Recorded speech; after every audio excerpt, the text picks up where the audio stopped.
Good evening. Good evening, friends. I'm very happy to be part of this online conference being organized by European Union's Ambedkar Periyar Comrades Federation.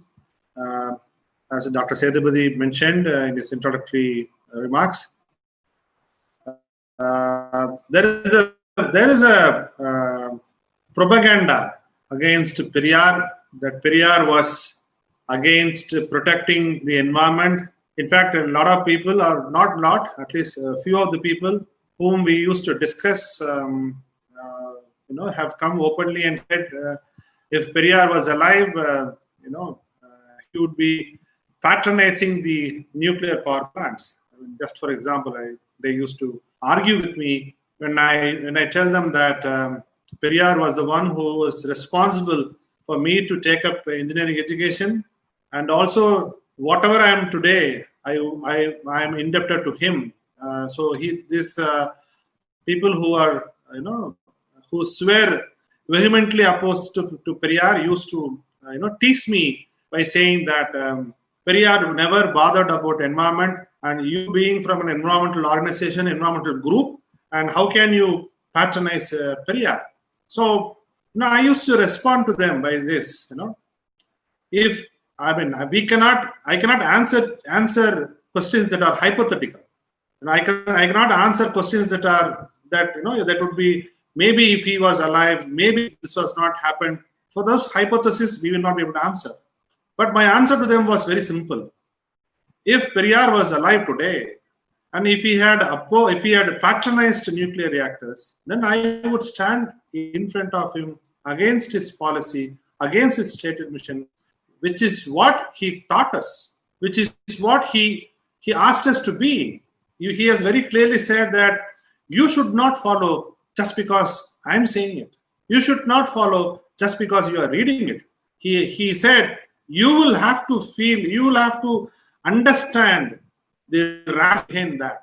So if Periyar was alive today, and if hypothetically I'm saying, generally I don't believe in answering hypothesis questions. But if Periyar was alive today, if he had patronized power reactors, definitely I will stand in front of him, questioning his patronizing thought process. But the truth is somewhere else. The truth is, Periyar was completely for environment.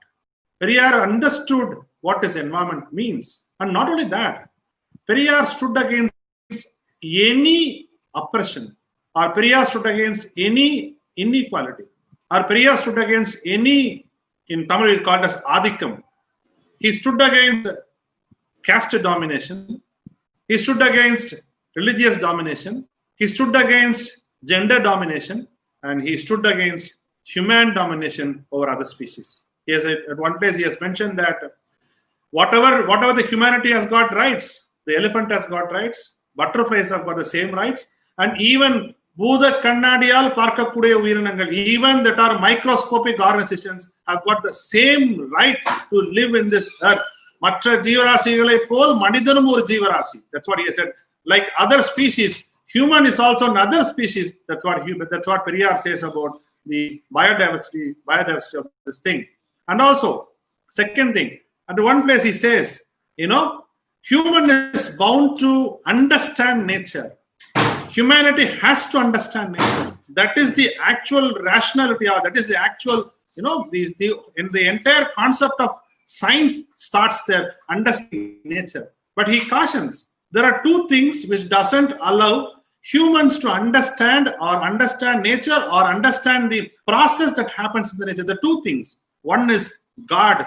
The second is the government.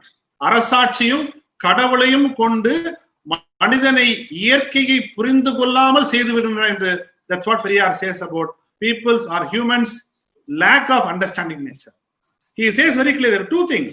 One is the government, or the government setup, which we all know the government setup, what they are for and who they stand for, large corporations, minings, and many other things. And the second one is God.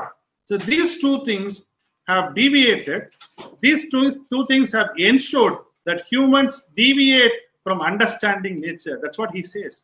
And in one place he says, I was so astonished. I was under till I read that. Every day it's a learning process on Periyar. He has said many things.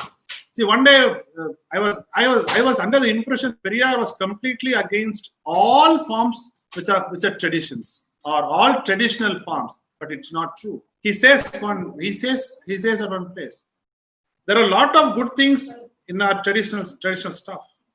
There are a lot of good things. You should take that.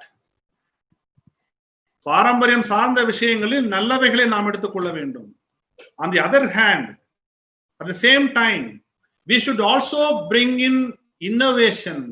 We should also bring in new thought process to understand how the nature supports humans to thrive in this world. இது பெரியாருடைய வார்த்தைகள் நான் சொல்றேன்.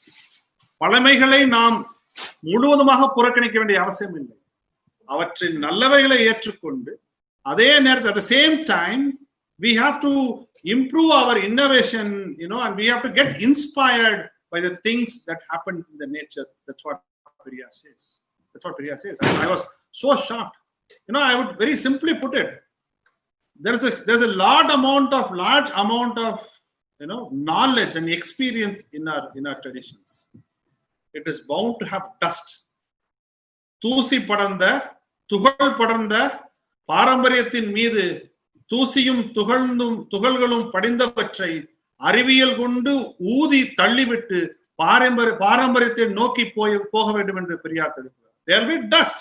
The roots are bound to have dust. The roots are bound to have dirt.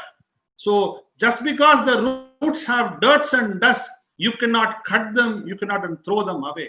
வேர்களில் அழுக்குகள் நிறைந்திருக்கும், அது எந்த சந்தேகம்.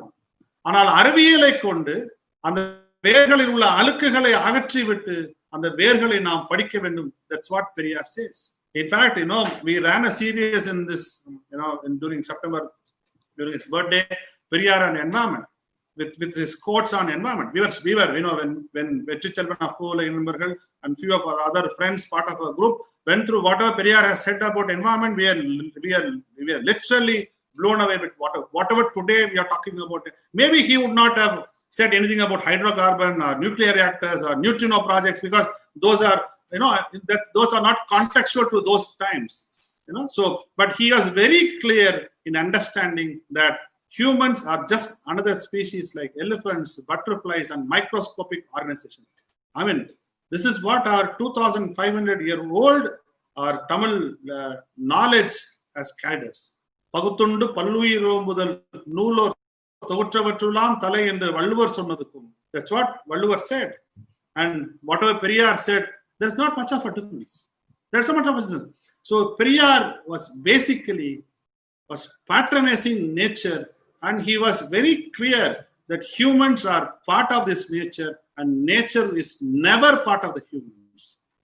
I would like to recollect a tribal chieftain who said in the African continent, who said, the earth does not belong to humans. Humans belong to earth. So match those words with whatever Periyar has said. I think you cannot find such a rationalized person who spoke the truth, who spoke scientifically and what is required and what we have to take from our tradition, what we have to take from our experience of our forefathers, and many other things. So if you ask me, if I have to put in one word, how and he has written many articles of many statements about the nuclear bombing of Hiroshima and Nagasaki. Because in 45 he was very much alive. He was very active in 1945, and he was very, very aggressive against the American domination. He has written that. In fact, over the overcoming months or weeks, probably Vetri Chelvan or somebody from Kovala will compile the entire statements of what Periyar has said, and we would like to publish a small booklet on whatever Periyar has said about environment and nature and other things. And there are a lot of people who want to portray Periyar as being anti-environment or anti-Tamil or anti whatever it is. They can speak anything. They might even go and say that Periyar never said anything about foreign investment in retail trade. It will be completely out of context, because that did not happen when he was alive. When he was alive, that did not happen. So you have to fix Periyar contextually. And if you ask me in one word, he was against any domination, be it humans over nature, be it caste over other caste, be it religion over other religion, be it gender over other gender. He was against domination of anything over any other thing. So if you ask me, in a simple nutshell, I will put Periyar as an environmentalist. That is why we ran a series on Periyar and environment. Periyar is an environmentalist. Don't contextualize me. Don't tell that he did not speak about nuclear reactors. He did not speak about hydrocarbons. He left us in 73. So if he was alive today, and if he thinks scientifically, if somebody proves him that nuclear reactors are unscientific or nuclear reactors destructive to environment, he will definitely voice his opinion against the nuclear reactors or hydrocarbons. I have no doubt on that. I'm talking to you with a lot of inputs that we have taken from his speeches and writings. In that way, I would say Periyar is an environmentalist without any doubt, without any question. And I would like to thank the organizers, Thambi Vijay Ashokan and many others, Ratish and Karthik, Dr. Sethupathi, and many others who have come together and put this great thing of talking about Periyar in different perspectives to the especially to the younger generation in a language they would understand across the globe. And I'm very happy for them. And I would like to thank every one of them, particularly Thambi Vijay Ashokan, for this opportunity. And I also like to thank my fellow speakers who are listening to me all this time. Thank you, friends. Thank you so much. Thank you, Comrade.